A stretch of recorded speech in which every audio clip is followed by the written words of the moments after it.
Hello, everybody. Welcome to Emerging Media. I'm sorry I can't be here this week. I'm going to be in Boston. Probably not the greatest idea I've ever had to travel to Boston in January, but hopefully I will make it back in time for next week's class. But in lieu of class, I've got a couple of things I want you to take care of before we have class next week so we can kind of hit the ground running.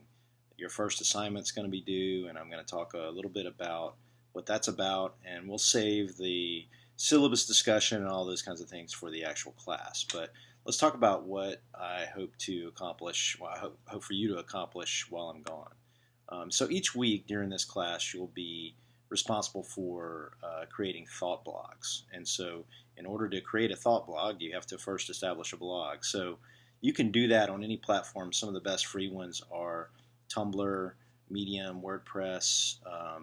Just Google those, look them up, set up your account, and I've put a Google spreadsheet on Moodle so that you can enter in the web address or the URL for that blog once you've established it. So your first assignment this week will be to establish that blog, and then you'll also do the readings that are actually on Moodle now for the first week, which is an introduction to social media, and you'll write a thought blog.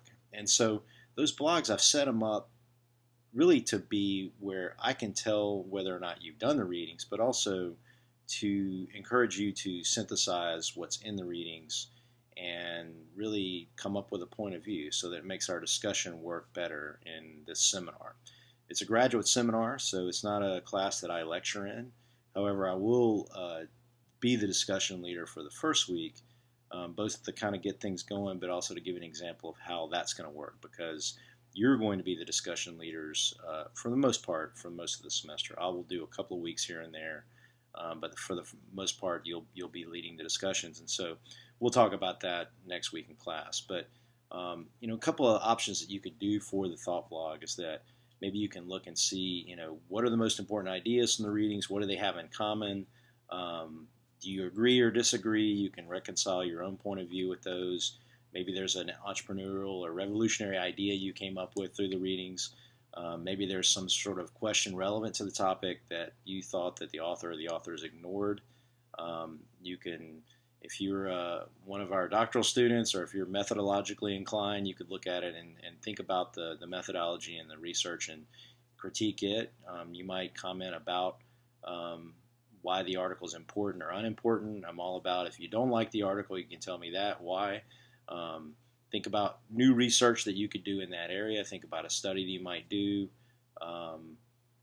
Just think about, maybe how the material could be applied to real world problems, or maybe it's outdated and there's a way that you can think about the way technology is moving in this fast moving field that maybe the authors didn't consider. So I've given you a lot of options there on how to do that. And if you want to refer to your syllabus, you can go back and look at that. The other thing I'd like for you to do this week, obviously, is review the syllabus before we get to class that'll allow you to ask questions about it as well. So the good news is, if you have any questions about this, you can email me. I will be checking email.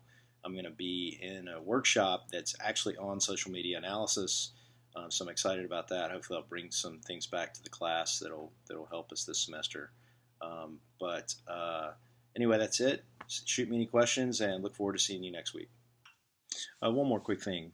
So the blogs themselves are 500 to 700 words. So they're not meant to be long dissertations on these topics. And really, the ideal would be if you were able to synthesize all of the articles and have some sort of a central point that you're making that kind of pulls in the points of view from all of the readings. That's not required, and obviously I don't want you to do that every week, because there may be one particular article that really stands out to you, or maybe there's one that you don't get anything from and you don't really want to spend your time talking about that. I'm totally cool with that too.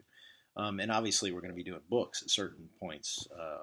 A lot of our readings are books. This week is journal articles, but it'll vary from week to week. So anyway, just wanted to clarify that, and see you soon.